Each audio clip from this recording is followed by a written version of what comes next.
Mercury is breathing heavy while Yang smooths out her dress. Mercury shakes his head and stands up. I can't do this. I don't want to go. What? It's so bad lately. Especially when it gets loud, and you know it's going to be loud. I don't want to go. I want to stay here. Hey. Listen. Please, for Nora. Nora can be heard laughing in the bathroom with Vernal. Oh my goodness, gravy, Vernal. I look so cute. I feel like a princess.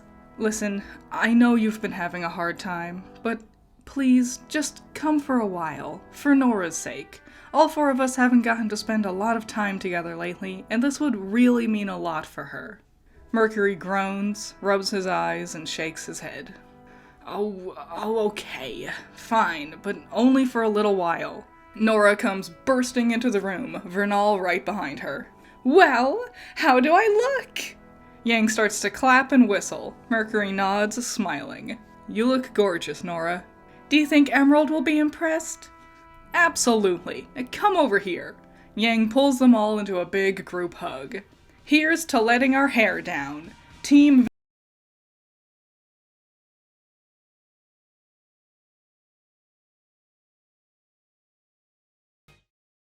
We cut to Blake and Melanie approaching each other, then holding hands. Blake bows slightly, and Melanie curtsies back. She plants a little kiss on Blake's cheek, and the two smile at each other as they enter the ballroom. A waltz is playing, and Blake and Melanie start to slow dance together. Off to the side, Sun watches them dance, smiling. Milsha is pouting and staring at her scroll. What's eating you?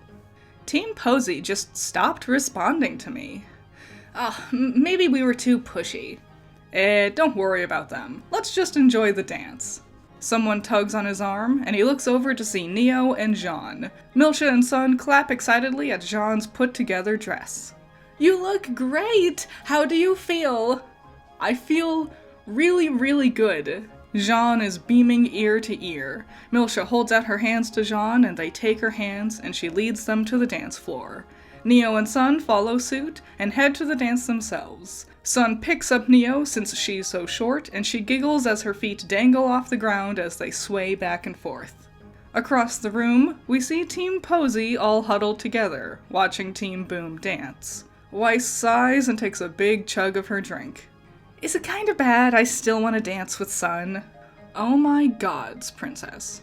Well, maybe just one dance, tonight. Then we can go back to, I don't know, hating them? I don't want to hate them. They seemed so nice. The White Fang are a disgrace to Faunus. They give us all a bad name and makes us all look violent and extreme. We have to hate them. And I still think we should have told a teacher about all this. We have no proof. And if they are our assailants, there's probably more that we don't know about. Team Boom were here in Beacon when our dorm exploded in Atlas, after all.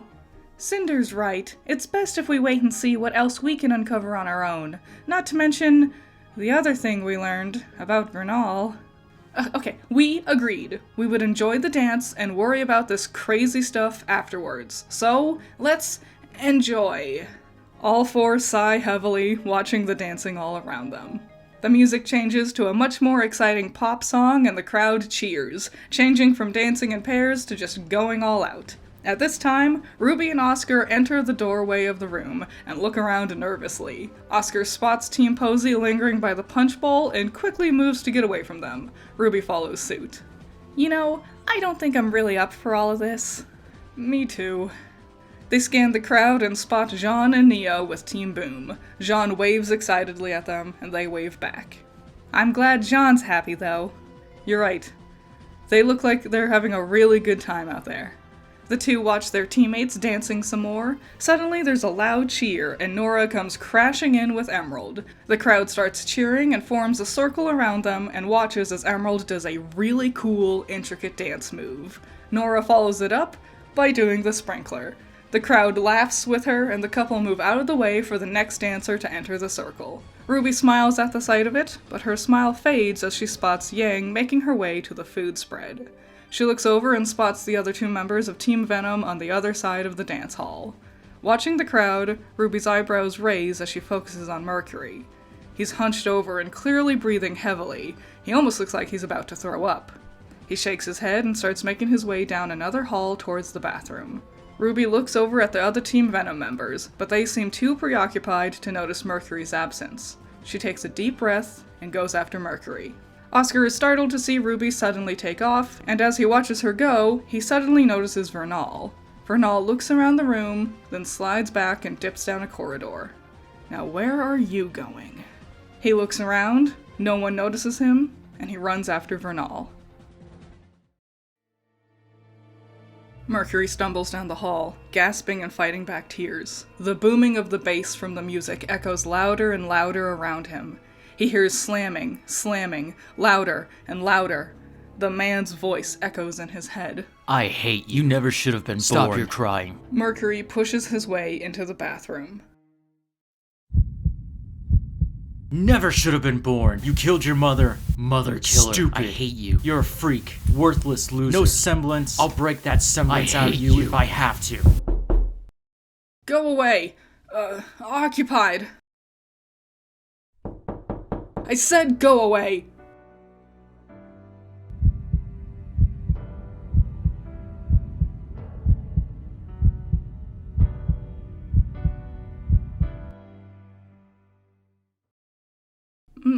Mercury? I don't know what you're going through. It seems pretty intense. I don't want you to get hurt, you know? You have them too. You have silver eyes. Yeah, just like my mom. She says it's a rare hereditary thing. My dad had silver eyes. I hated him. Was he bad? Bad? Bad? He was the worst. He hated me. He hated everything about me, and I hated everything about him, and every single day I woke up, I wished I would just drop dead because I couldn't stand living with that horrible piece of shit, until one day I couldn't take it anymore. But rather than cutting my own neck, I cut his, and I watched him die. But no matter what I do, I can't get away from his damned memory because every time I see my own legs, I think about how he cut them off. Every time I see my silver eyes, all I can think about is the way he looked when he tormented me.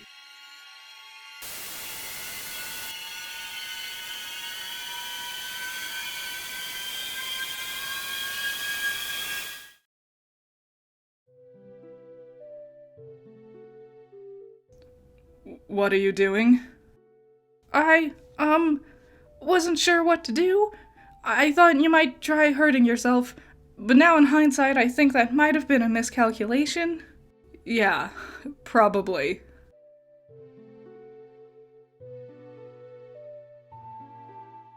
Do you feel better? Yeah, maybe. Feels good to get that all off your chest. Why did you bother coming here for me? You barely know me. I mean, I haven't even been nice to you. I could just tell you needed help. And your team couldn't be here this time, and I figured you needed someone to check on you. Well, sorry this dragged you away from the dancing. Oh, it's okay. I wasn't really feeling like going to the dance anyways. You want to sit down and maybe just talk some more? Yeah.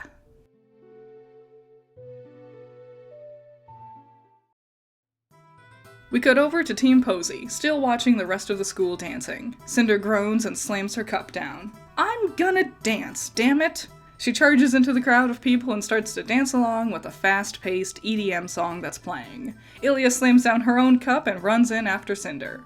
Weiss turns to Penny. Well, are you going in there? To dance? Only if I could dance with you, too. Weiss nods, then glances over as someone approaches them. She sputters on her drink as she realizes it's Sun. He's filling up a couple of cups with punch, using his tail to hold one of the drinks. Sun! Sun looks over to her, seemingly just now noticing she's there. Oh, hi, Weiss. What's up? Weiss leans in closer to him and bats her eyes. You look absolutely amazing tonight. I would love it if we could dance together. Oh, thanks, but no. Weiss's face drops and he shrugs. Sorry, you're not really my type. No hard feelings though, okay? He smiles and winks at her, then disappears back into the crowd. Weiss stands there, dumbfounded, then sinks into herself and covers her face with her hands. Penny places a hand on her shoulder. Sorry, Weiss. I can't believe that just happened. He shot me down so quickly, too. She sighs and shakes her head. Penny stares at her face for a moment, then takes a step forward and offers a hand. What's this? I'll dance with you. Weiss smiles and Penny smiles back. Like I said, I only want to dance if you'll dance too. Weiss shakes her head and takes Penny's hand. She lets out a little squeal of surprise as Penny quickly drags her onto the dance floor. Despite the EDM song playing, Penny holds onto Weiss like they're slow dancing. Weiss laughs and does the same, dancing together with Penny. We cut over to Vernal, walking briskly down a long, dark hallway. She stiffens as footsteps rapidly approach her from behind. She whirls around, and Oscar comes striding to a stop about 20 feet away from her. You've wandered a bit far away from the dancing, haven't you? I could say the same for you. They stare at each other, stiff as boards. Vernal sneers. Isn't it past your bedtime, kid? I know what you are. Vernal's sneer fades into a frown. I know why you were in Ozpin's office. Vernal takes a deep breath and places her hands on her hips. Is that so? You're a maiden, and you're going after the relic, aren't you? Vernal smiles again. Well, now I'm wondering what I need to do to get you to tell me everything you know about maidens and relics. There's a long beat between them.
How? My semblance lets me go anywhere I've already been, and I've scoured every single inch of this wretched school. There's nowhere you can run where I won't find you. Who said anything about running? No!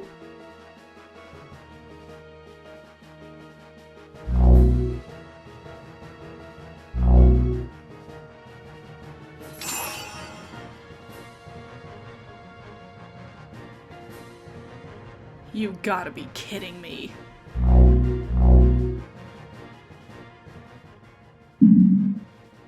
That was stupid.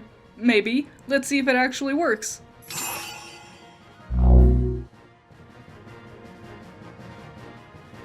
What the?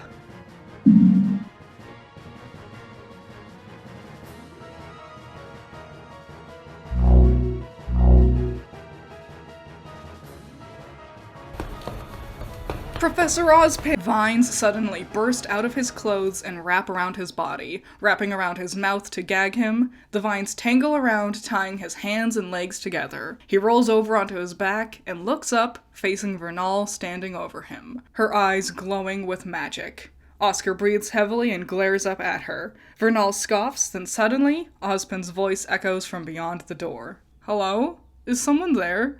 Oscar tries to yell through the vines in his mouth, but Vernal quickly picks him up and wraps a hand around his neck, silencing his voice. She pulls him over to the staircase just out of sight, one hand on his neck. With the other, she pulls out one of her blades and holds it up against Oscar's chest. Not a word. I don't actually want to hurt you, but I will if I have to.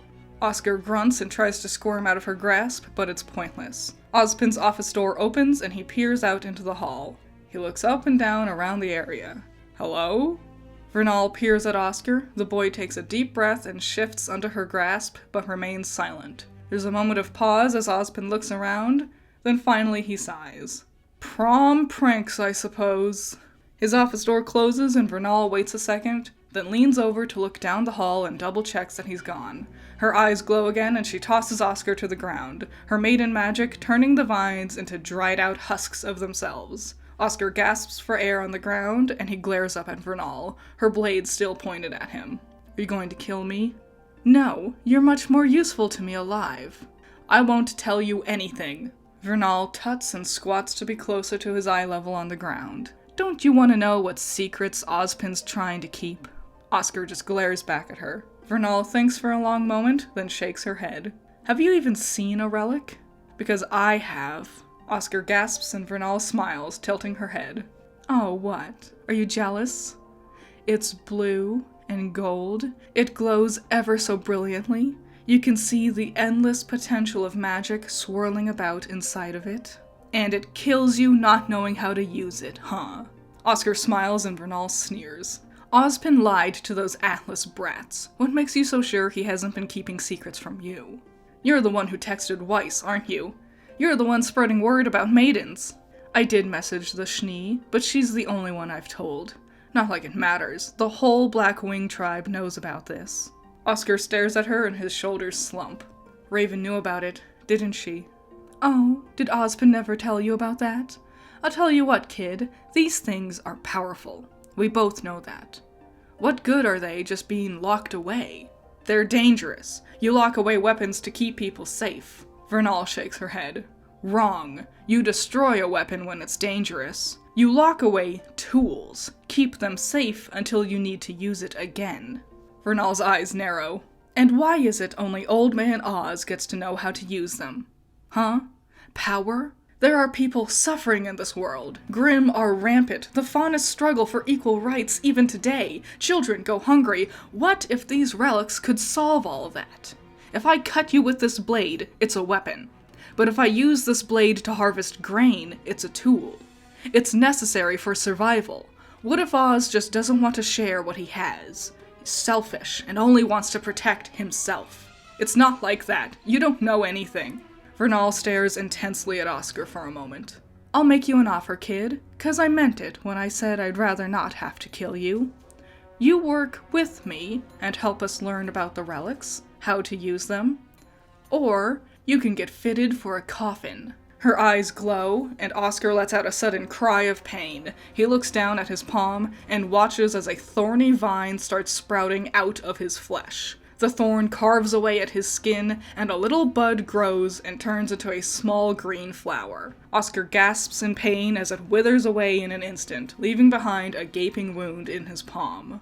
It sure would be a shame if that funny little team of yours had to feel some of that. Oscar glares up at Vernal. She crosses her arms.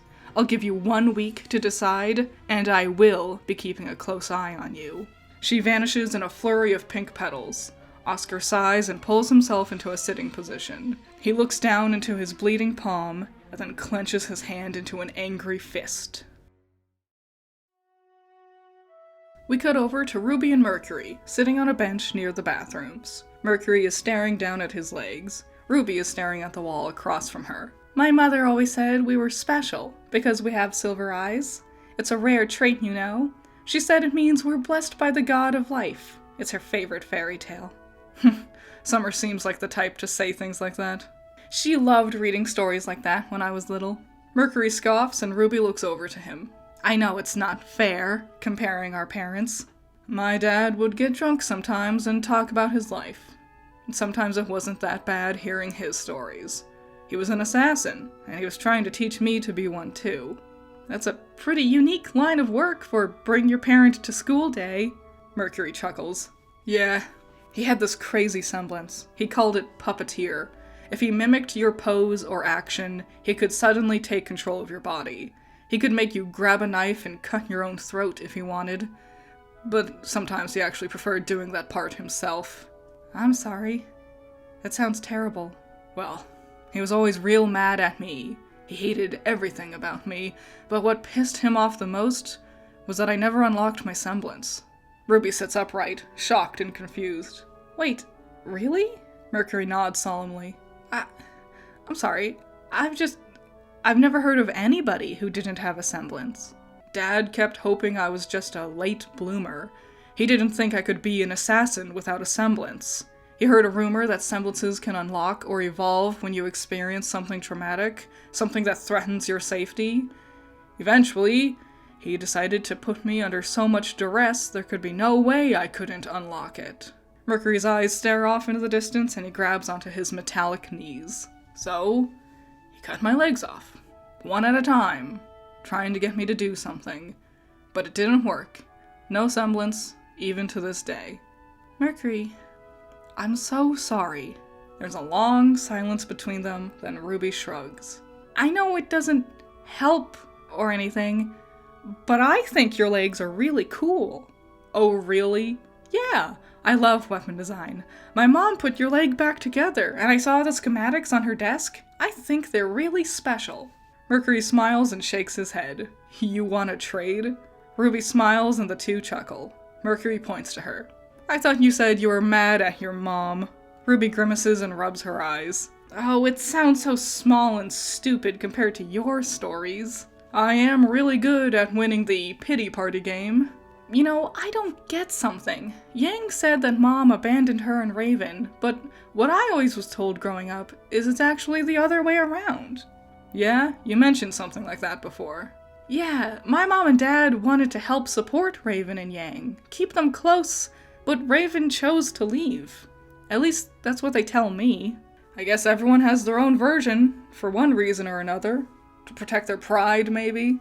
Raven is very willing to do or say anything to get her way, and Yang will just eat that crap up every single time. Ruby sighs and stares down at her shoes. I want to try to talk to her. I don't want to keep all this bad blood going, but she just hates me. No, she hates Summer Rose. She's the symbol of the great betrayal Raven has painted in her mind, and you happen to look exactly like her. Ruby turns to Mercury. They stay there for a minute, then Mercury shrugs. Well, why don't we try and track her down and talk to her together? Really? I owe you. I needed someone to talk to. About it all. It gets tough when I'm around people. Loud noises make me get lost in memories. But talking to you was nice. Ruby smiles and stands up. Silver eyes are hereditary, right? Maybe you could, be my brother or something. Mercury tilts his head and raises an eyebrow. Ruby shrugs. You're already like a family to Yang, so maybe we could be family too. Mercury turns his head, hiding a smile, then stands up. He rustles Ruby's hair and she goes, Hey! Come on, let's track down Blondie. Penny and Weiss dance together, Cinder and Ilya nearby. Jean, Sun, Neo, and Milsha are all together, laughing at the punch bowl. Nora dances with Team Persevere all around her. Melanie and Blake find a quiet balcony, pull each other in close to kiss, silhouetted in the moonlight. Oscar wraps his hand in thick bandages in a bathroom, staring at his reflection as he does. Vernal sits up at the beacon tower, staring off into the stars. Off in a corner of the dance hall is Yang. She watches Nora as she twirls Emerald around. Then, Yang's eyes wander over to Pyrrha. She sits there and just watches Pyrrha dancing and laughing. Yang realizes someone's approaching her and she glances up, then suddenly springs to her feet as she sees Mercury and Ruby walking side by side. What is this? What are you doing? Calm down, jeez. Mercury walks up to Yang and hands her a cup full of punch. I've learned tonight that it's a lot better to talk things out rather than being locked up by yourself. Yang's eyes narrow and she turns sharply to Ruby. Hi. Listen, I just want to talk to you sometime. Why? What do you want? What have you tricked Mercury into? Ruby looks Yang up and down, then shrugs. You're my sister. Yang stares at her, then Mercury places a hand on her shoulder. Yang turns to face him. Why? What is going on here? Jeez, will you calm down for once? Yang, you can't keep fighting Raven's battles. Yang glares at Mercury, then tries to move his hand off of her, and he raises his other one. Yang, please, let your hair down, remember? She blinks and stares into Mercury's face. You seem different. Yeah, I'm feeling better. Talking to Ruby here helped me out. Maybe you can try talking to her too. Yang turns to RWBY, who offers a little smile. Yang takes a deep breath and shakes her head. So what? What do you want to say? I'd like to get to know you better. We are family, after all. The girls stare awkwardly at each other. Mercury looks between them, then sighs and rolls his eyes. Well, let's break the damn ice, huh? Come on, let's dance! He holds out his hands, one to each of the girls. RWBY and Yang share a look, then RWBY takes one of Mercury's hands. Yang thinks for a second, then grabs his other one. Mercury pulls the girls into the crowd of dancers, and they all three start to dance along with all the rest of them. Adam sits in an empty room, the remains of the Tipsy Cow's bar. The walls have been boarded up, and reconstruction has begun. He swipes through articles on his scroll, then stops. A little smile creeps up on his face. Hello there, Schnee. It's the article titled Atlas Students Became the Heroes of Vale. The article details how Team Posey stopped the Paladin mech. There's a picture to accompany the article, and front and center, with her team, is Weiss Schnee. You're not getting away this time. Thank you so much for watching. Shout out to my $10 patrons, you're all amazing. Andrew, Valhalla Knight, Chamomile, Classy Critic, Genital War Thunder, Jake, Amber, Scaring Crows, Messiah, Jacob, Ben's Sketchbook, Rain, Lucian, Wild Pilot, Juan, Bunkin Duncan, Hoodie Angel, Ranger, C1 Trooper, Sean, Ruby Rune, Lavaros, Plague, Tyrene, Thanos, Pandemonium, Peter, Agiri, Eden, Silverheart Soul, Doki Pokey, Zappy, Wolfgang, Philip, Mac and Cheese, Lalaroni, Davey, MD, Nerf Ned, and Video Gamer. I hope you liked this one. It's the big dance episode. So much happened, so much prep went into making this. This took so long, so much. This was the biggest moment for me. I love this episode so much. I hope you loved it too. Let me know what you think. A huge shout out to everyone who participated in making designs for the prom dances. Everyone, even if it wasn't the one that got chosen, I really love it.